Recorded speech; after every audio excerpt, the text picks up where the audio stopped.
Go So ahead. you mentioned vacation homes, but what happens if you're a renter? If you're renting a house or a condo or what have you, is this going to affect you in any way? There's a possibility it could affect you in the future. So let's take your example with your mom. She passes away. She had a rental and you've decided you wanted to keep it. Then your property taxes will be reassessed if she didn't put it in that trust, right? Because it's not your primary residence. It wasn't your mom's primary residence. So one way to make sure it stays a rental with that increased property tax value is to trickle down and increase the rental values. So we don't know yet, but there may be we may increase inventory because everyone is selling, but we may also increase the rental market a little bit because the landlords are going to trickle that down, right? My property tax increase. So guess what? I want to make a little bit more money and be able to have some. So your rent might be going up, which is sort of hard to believe in the Valley right now. But the thing is, you didn't buy a rental property so that you can pay property taxes. You bought a rental property so that you could create an income stream for your family.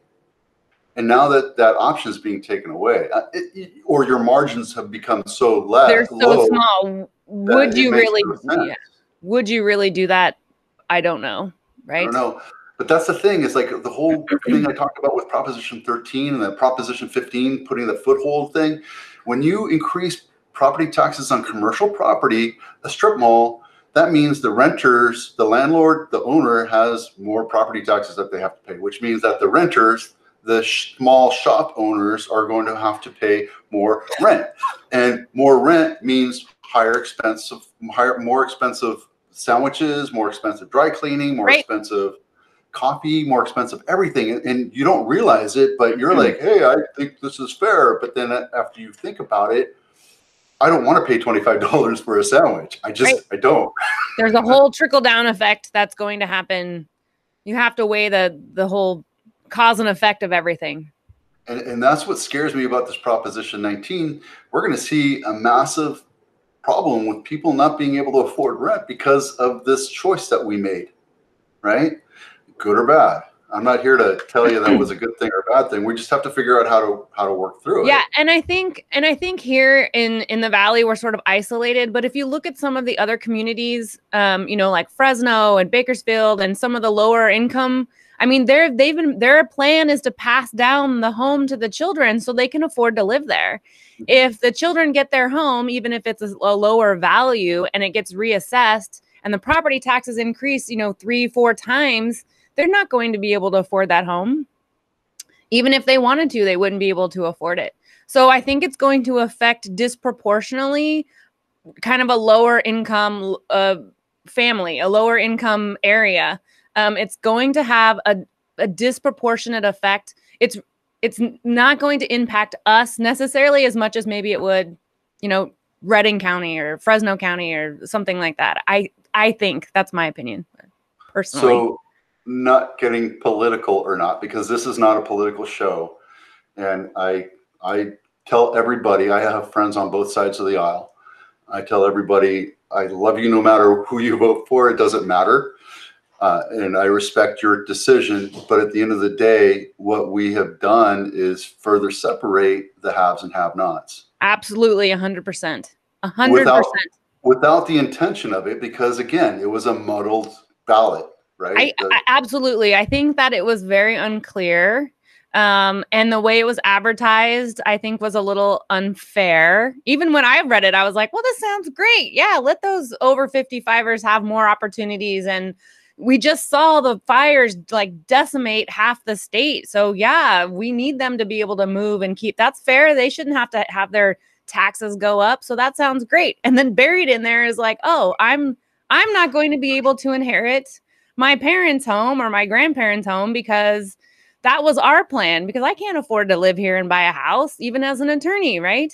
So that's taken a toll on a lot of people, but it's not really for me to decide. It's for my parents. It's for my grandparents to decide. They need that rental income because they need to supplement their retirement. So maybe I will be moving with you, Vito. I don't know.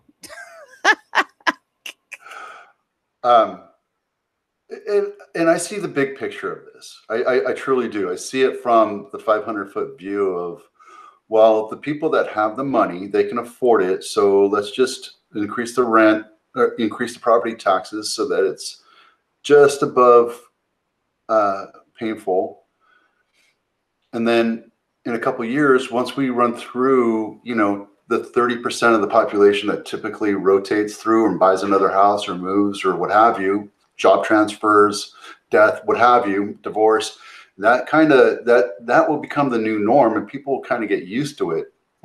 I've lived in different areas. I've been to different areas. I'm from Canada originally, so I have no loyalty to California. And if they want to tax me, I just will quietly go away. And you're probably not the only one.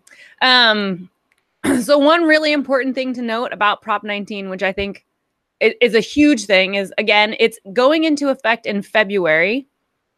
And the Board of Equalization has issued no guidance on how they're going to enforce it. So we're sort of planning in the dark, doing the best we can to give some guidance to our clients without really knowing actually how it's going to be impacted. So, and I don't anticipate them giving us any guidance prior to February. There's, you know, all of the holidays happening. It's the government, all of those sort of things. I don't even know if they thought this was going to pass. So changes in the future, they might be required.